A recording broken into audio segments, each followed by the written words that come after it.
Hey guys, welcome into the Shelby County High School Football Show. As always, my name is Alec Etheridge, the sports editor here at the Shelby County Reporter. We have a lot to touch on this week's show. Well, really not too much because we've had several teams playing all season. Now we're down to just two this past Friday night. One of those fell. We have some good and some bad, or sad news, I should say, to talk about this week. As one team, the Briarwood Christian Lions, they advance on to the semifinals with another dominant win last Friday night. They'll play again at home this Friday night in the semifinals of the 5A playoffs. They'll host St. Clair County, a team they won beat rather handily earlier in the season. So they'll have that game here in the semifinals with a chance to move on to Bryant-Denny Stadium in Tuscaloosa for the state championship that next week. So big things happening here for Briarwood. We'll talk about their game last week and look ahead to what they have coming up in the semifinals this Friday night. The sad, on the other hand, the Thompson Warriors, a historic season, their best season really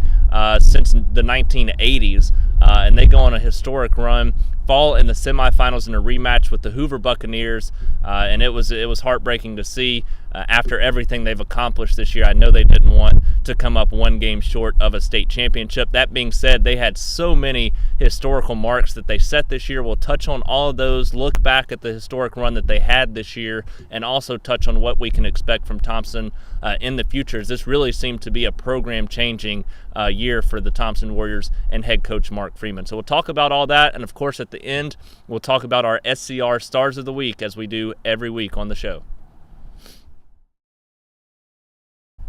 As we mentioned earlier, we do have one team still standing in the playoffs, the Briarwood Christian Lions.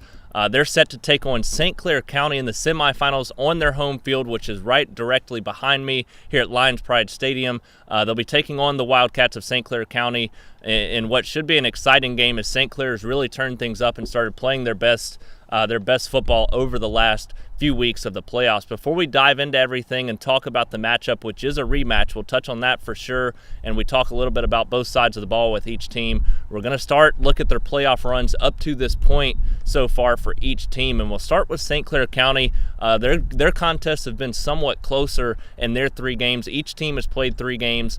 St. Clair has played 2 on the road, 1 at home, while Briarwood has played 2 at home and 1 on the road. They'll be home again this Friday night to make it 3 or 4 here on their home turf. But for St. Clair, it started with a 28-21 tight win over Guntersville in the first round of the playoffs. The following week, they come back to their home field. They pick up a 48-21 win over May Jemison. Won that one rather handily with ease. But then they take on Winona, another rematch for St. Clair County. In that game, they come out, they play really hard and tough football. They end up picking up a 27-26 win in overtime over the Winona Dragons. What an unbelievable performance from both of those teams as they tried to battle to get back to the semifinals. It would have set up a rematch of last year's semifinals where Briarwood lost to Winona had the Dragons been able to pull off that win. Instead, they fall in overtime 27-26, and St. Clair takes that spot in the semifinals, which sets up another rematch for Briarwood and should be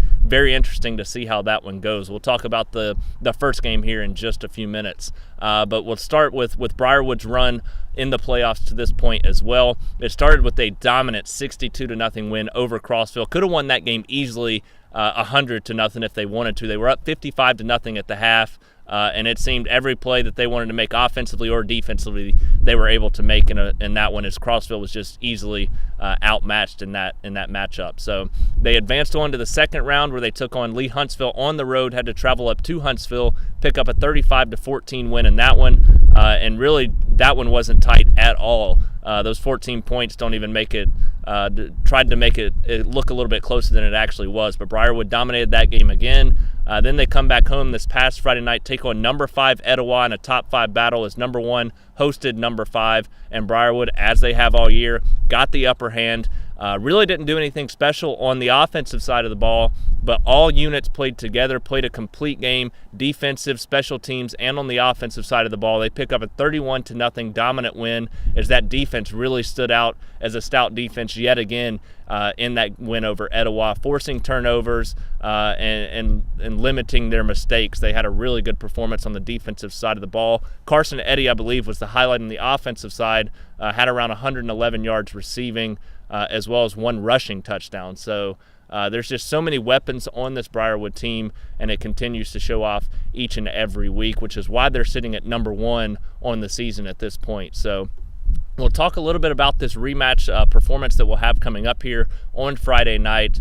This is a game that Briarwood dominated the first time around. St. Clair County was able to hang in it, but that's because of mistakes that Briarwood made. If Briarwood limits those mistakes in this game in the rematch, they should be able to handle this with ease, in my opinion. I say that every week because I've had confidence that Briarwood would be at this point in the semifinals trying to redeem last year's loss to Winona in the same situation. They would come out and play with a lot of energy, a lot of passion. They do not want to go home one game short for the second year in a row, and they've made that sentiment known since the preseason, and they've played with that same fight. After every game, when I've talked with a player or coach, when I've come out to catch their games, they say the same thing: we've got work to do. We want to be in the state championship this year. This is one of a few when it comes to that run towards the state championship. So they still got some work to do this Friday night to get to that state title game in Tuscaloosa. But the first go-around, Briarwood, like I said, dominated this game, picked up a 31-6 win, and J.R. Tranrino, as he's done a couple of times this season, had all of their touchdowns. He had 4 touchdowns in that game to give them that 31-6 win.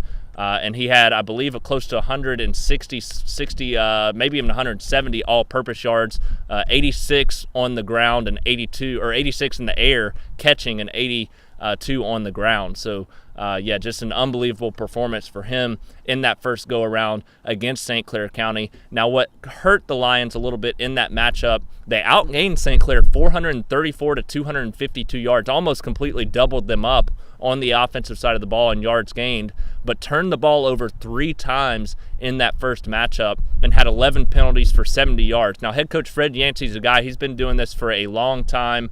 He's used to these kind of situations, not only of being in a semifinal game, he's been to several state championships, but being in a situation where you have a rematch, where maybe you have a little bit of energy from last year's squad still residing there. So he knows everything that's out there. He knows everything that's going on. He knows the mistakes that were made in that game 1 matchup with St. Clair County. And despite winning big, they could have easily lost that game because of those mistakes, and they can't make those same mistakes this week. So he's going to have his guys ready to play. His guys are also going to come out focused with a certain attitude, a certain motivation, and desire to get what they want. Their goal since the beginning of the year, they're not going to let it slip out from under their fingers right here, one game short. So as I've said each and every week, this Briarwood team, in my opinion, has been the best team all around on both sides of the ball from day one of stepping onto the field this summer and all the way up to this point too. So now they're in the semifinals, one more step to take until they get to the state championship game, and I expect them to do so. I expect them to win this one big, not only because their offense will put up some points like it did that first go-around. It's hard to stop J.R. Tranrino even when you know he's going to get the ball. But they have so many weapons on that offensive side of the ball when it comes to Michael Ayers at the quarterback position, Carson Eddy out wide, Hudson Hartsfield out wide, Luke Pruitt, a backup running back who's made a name for himself as a sophomore, and just guys all over the place on that side of the ball. But when you don't let the St. Clair County team put up more than 6 points and you turned the ball over 3 times and had 11 penalties for 70 yards, that shows that you're the dominant team in that matchup. I expect them to keep to that same kind of tempo and same form this go around, except play a lot cleaner football, which means a more dominant win, in my opinion. Briarwood's going to come out, make some noise on Friday night as they try to take down St. Clair County in this rematch game. I just don't see any way that they come out and lose this one, simply because of the faith that I've had in this team since the start of the season. They've just been head and heels above everybody else. So I look for Briarwood to win this one here at Lion Pride Stadium on Friday night against St. Clair County and make that one step, that leap that they didn't make last year, one that left them in heartbreak at the end of the season. They're going to jump into the state championship season with a win this Friday night. So while the Briarwood Lions did advance on to the 5A semifinals, we have one team that came up one game short, our lone 7A team. They come up one game short of a state championship appearance. That's the Thompson Warriors. They lose a tough 31-12 game to the Hoover Buccaneers in a rematch of a top 6 battle that took place out at Larry Simmons Stadium. The final game that would be played at Larry Simmons Stadium, as Ahmad Edwards caught the last touchdown that will ever be caught there as well. So some positives to look at, but there's just so much positivity coming out of this season from the Thompson Warriors. We're going to talk a little bit about that right now and shed a positive light on what's happened there in Alabaster and for the Thompson Warriors in 2017. And that's just a year of history, and that's all. It's as simple as that. It started with the school's first win over Hoover in school history. Had never beaten them. We're 0-20 all time. Pick up that first win. Of course, lose the rematch, which was very difficult for them to handle. But that's something they can carry with them for the rest of their lives. They were the first team at Thompson to ever beat Hoover, and that's a special accomplishment when you look at what Hoover's done, going to their 16th state championship in the last 18 years.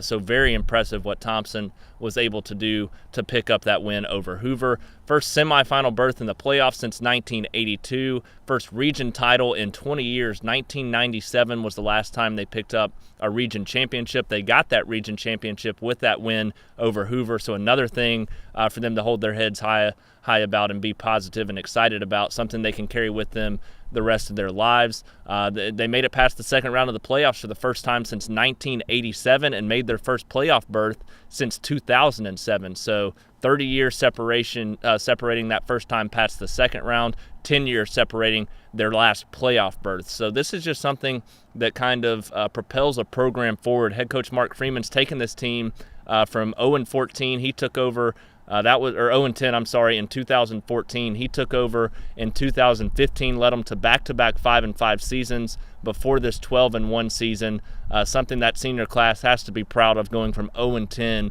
to 12-1 in their 4 years. So last year could have been very similar. They lost 3 games by 3 points or less in 2016, so that just shows this program's continuing to take strides. It seemed last year the real difference maker was that they didn't have a game changer at the quarterback position. Talia Tungavaloa comes in and does that for them. The defense played incredible all year, last year and this year. The offense stepped up and played incredible along with the defense this year, and a lot of that was because of Talia and what he was able to do, as well as guys like Ahmad Edwards, Mo Edwards, Shadrick Bird, Joseph Ford, who sadly tore his ACL the week before that semifinal matchup, and plenty of others. Michael Petway, Alonde Vassar, that entire offensive line, which blocked for all those guys.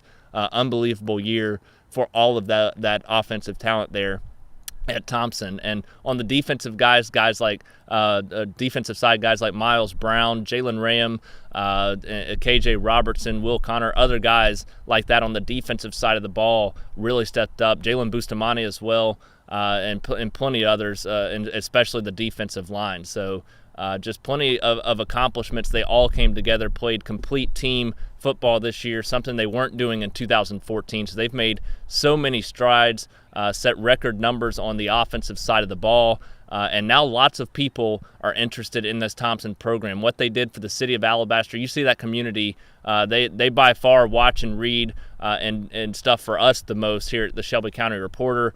They get behind their team and really support what they're doing there at Alabaster and at Thompson High School. So now they've got a new school being built, the new football facility, all the facilities that they're having built there along with that new school. The football field is going to be incredible. It looks like they're going to have an indoor practice facility at the high school level of football. That's just unreal. You're going to have players that see that and just want to come play for Thompson now because of what they're doing.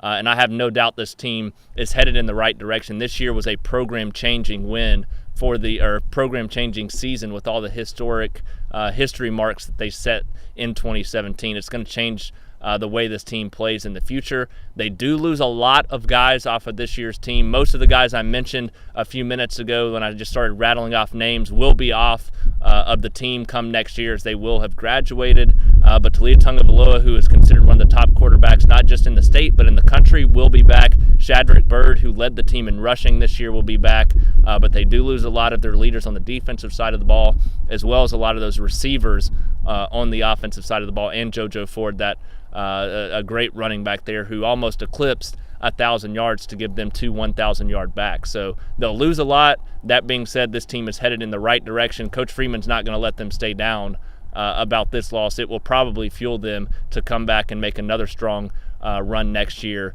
in that region as they try to defend their region crown in 2018.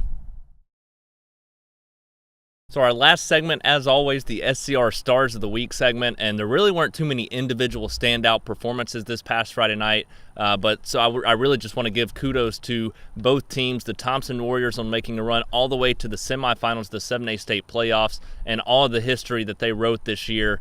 Several guys they're going to lose there at Thompson. One individual player stood out in that game on the defensive side, and that was Jalen Ram. He had 14 tackles, 5.5 for loss. That's just whoa kind of numbers there to put up 5.5 tackles for loss. He was all over the field and made some crucial plays in that second half as the defense really stepped up and forced several 3-and-outs in that second half and did what they needed to do to keep themselves in the game. But the Hoover special teams really is what won that game down the stretch. They pinned Thompson inside the 5-yard line twice when they needed to score 2 or 3 times in that second half. So that's what made it a little bit difficult. But the defense played incredible, and Jalen Ram especially had an unbelievable game in his final time putting on the Thompson Warriors uniform. For Briarwood, as I said, they're the number 1 team for a reason. Special teams, offense, defense, it all seems to be playing well, and they have all season long. That's why they're number 1 in the 5A classification and why they're a heavy favorite to make it not only to the state championship a week from this coming Thursday, but to win that state championship matchup as well, in my opinion at least. But Carson Eddy, he had a great, just like Jalen Ram at Thompson, Eddy had a great individual performance this past Friday night. 111 yards on just 5 receptions and 1 rushing touchdown from inside the 10-yard line as well. So he had a great performance. He's been their go-to guy out wide all year, and that just shows the kind of talent they have when you have him doing everything, catching the ball. And Hudson Hartsfield's also done some special things there as well. But then you have guys like J.R. Trainrino that can run in 4 or 5 touchdowns a game as well. So it's been a special season for the Briarwood Lions. We'll see if they can keep it up this Friday night as they do host St. Clair County in the semifinals, try to get redemption for last year's semifinal loss. I expect them to do so, but it should be a fun atmosphere out here at Lions Pride Stadium. We'll be out here live with Facebook Live video before that game as we break down everything to expect with our last team in Shelby County in the playoffs. But as always, it's been a pleasure, guys, and we're down to 1 team, so we might not have too many of these to do left on the season, but it's been a lot of fun, and I'm so excited to see if Briarwood can punch that ticket into the state playoffs or into the state championship on Friday night against St. Clair County.